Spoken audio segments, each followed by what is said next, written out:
თბილისის საერთაშორისო ოფთალმოლოგიური კონფერენციის მიზანია იყოს საინტერესო და სასარგებლო პრაქტიკოსი ოფთალმოლოგებისთვის.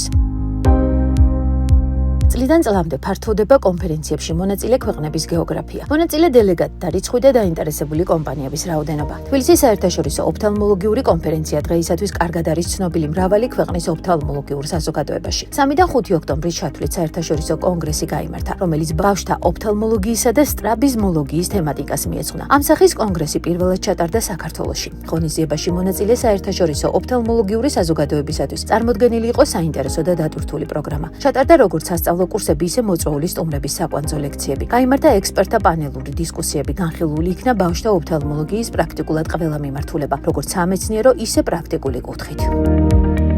მსგავსი ღონისძიება ქართულ ოფთალმოლოგიაში არც ჩატარებულა და არ ვიცი, ხა კიდე როდის გამეორდება, ასე ვთქვათ, იმიტომ რომ ამ მასშტაბის ღონისძიების ორგანიზება საკმაოდ რთულია. აი ეს დროშები, რაც არის წარმოდგენილი, მე მგონი 40-მდე ქვეყანაა, მსოფლიოს 40-მდე ქვეყანაა წარმოდგენილი და მსოფლიოს საუკეთესო სპეციალისტები ბავშვთა ოფთალმოლოგიაში.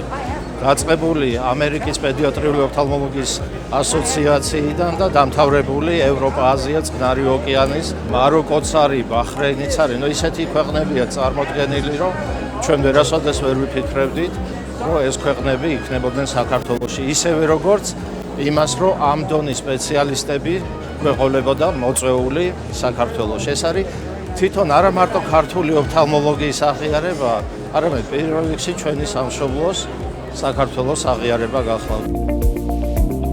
კონფერენცია სამდღიანი ღონისძიების სახით იყო დაგეგმილი. ქართველ და უცხოელ კოლეგებს, უმცროს ექიმებს თუ რეზიდენტებს მეგობრულ და თბილ გარემოში თანაბარი შესაძლებლობა მიეცათ მონაწილეობა მიიღოთ დისკუსიებში, ერთმანეთისთვის გაიზიარებინათ პირადი გამოცდილება და გამოეხატათ საკუთარი მოსაზრებები. საერთაშორისო კონგრეს დევნილთა შრომის ჯანმრთელობისა და სოციალური დაცვის მინისტრის პირველი მოადგილე ირაკლი სასანიაც ესწრებოდა.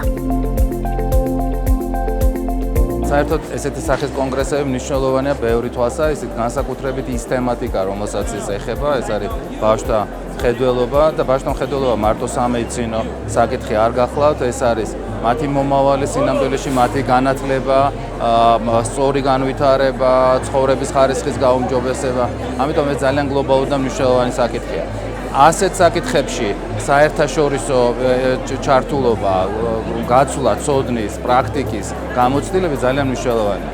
მეორე სხვა და მესამე სხვა ჩვენ ვიცით, რომ მედიცინა ვერ ვითარდება თუ ესეთი მუდმივად სიახლეები არ ინერგება და ამ სიახლეების გაზიარება არ ხდება. ამდენად ყველა კუთხე არის მნიშვნელოვანი ესეთი კონგრესების ჩატარება. და არის ასე ვთქვათ კიდევ ერთი დამატებითი, რომ ესეთი მასშტაბის კონგრესი ჯერ ამ მიმართულებით როგორც ჩვენთვის არის ცნობილი არ ჩატარებულა და იმედია რომ ამას მიეცემა სისტემატური ხასიათი. პედიატრიული ოფთალმოლოგია არის ოფთალმოლოგიის დარგი, რომელიც შეისწავლის თვალის დაავადებებსა და მხედველობის უნარის განვითარებას ბავშვთა ასაკში. კონგრესზე აკადემიურ საქმიანობაში და ქირურგიული ვიდეო პრეზენტაციების განხილვაში მონაწილეობას იღებდნენ პროფესორ-მასწავლებლები მთელი მსოფლიოდან. საკუთარი მოხსენებით ექიმი, ოფთალმოლოგი, მედიცინის მეცნიერებათა დოქტორი, პროფესორი, ახალი მზერის დამფუძნებელი და ხელმძღვანელი თბილისის საერთაშორისო ოფთალმოლოგიური კონფერენციის საორგანიზაციო კომიტეტის წევრი მერაბ დვალი აუდიტორიის წინაშე 30 წუთიანი საპატიო ლექციით წარსდგა. ჩვენი აზრები ყველასი არის ბავშვებზე ფიქსირებული. ამიტომ ყველაფერი რაც კი ბავშვს ეხება და მით უმეტეს თუ ვისაუბრებთ მის ჯანმრთელობაზე და მით უმეტეს კიდევ მხედველობაზე, ნუ ყველა მშობლები ვარ და წარმოვიდგეთ, რომ ხშირია და ამიტომ მთელი მსოფლიოს ოფთალმოლოგები სრულიად სამართლიანად იბრძვიან, რომ ან პრევენცია მოხდეს ამ დაავადებების თვალის, ან მათი მკურნალობა დროული იყოს და ეფექტური. ეს სიმპოზიუმის წარმოგიდგენთ 40 ქვეყნის ოფთალმოლოგები შეკრიბა და მე არ მახსოვს რომ 40 ქვეყნიდან ოფთალმოლოგები შეკრებილიყვნენ. ეს არის უდიდესი ფორუმი ჩვენს დარგში და სრულთლიანად ეს 3 დღე ეხება ბავშვთა ჯანმრთელობას, მათ კეთილდღეობას და რომ ისინი გამოვიდნენ სრულყოფილი მოქალაქეები ჩვენი და ყველა ქვეყნის, აი ამ 40 ქვეყნის. ამაზეა ფიქსირებული ყველას მიმართული.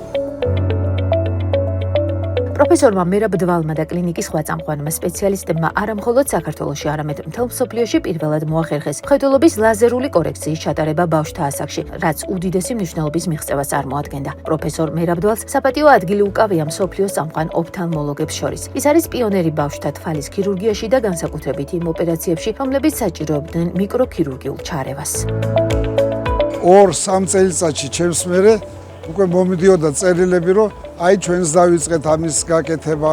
ესე იგი რა ხდება აქ? ჩვენ ლაზერი შევიძინეთ 1999 წელს. დაახლოებით 7-8 წელიწადი კონკურენტი არ იყო, იმიტომ რომ საქართველოში, აზერბაიჯანში და სასონხეთში არც ერთი ლაზერის დანადგარი არ იყო. იყო მხოლოდ 2 დანადგარი მოსკოვში.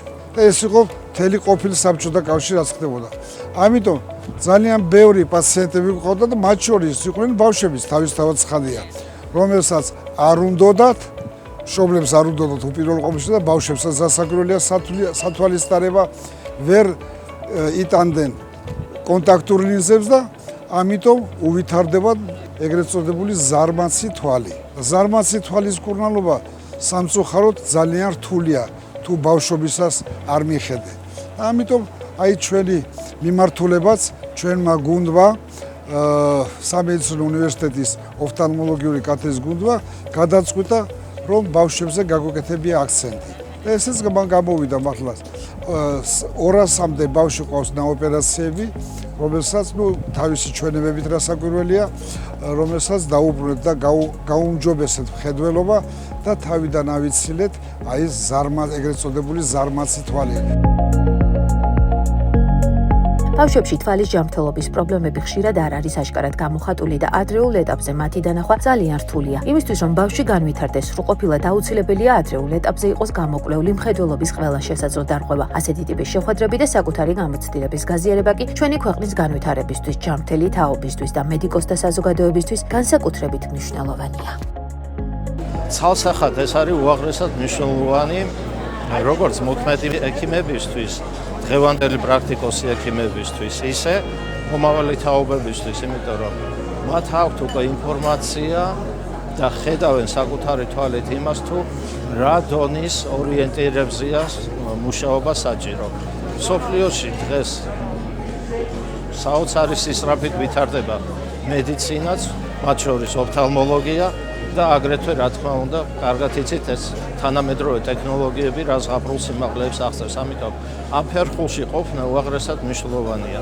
მნიშვნელოვანია აგრეთვე ეს პრაქტიკული მომენტები, ცხოვრებისეული, საექიმო მომენტები, რაზეც დღეს არის აქ მსჯელობა. საუბარი არის ყველა იმ ტკივნეულ მიმართულებებზე, რომელიც დღეს კიდე რჩება მსოფლიოში პედიატრიული ოფთალმოლოგიის სფეროში. ამ კუთხით დღევანდელი შეხვედრა ეს არის ესეთი ისტორიული მოვლენა ქართული ოფთალმოლოგიის ცხოვრებაში.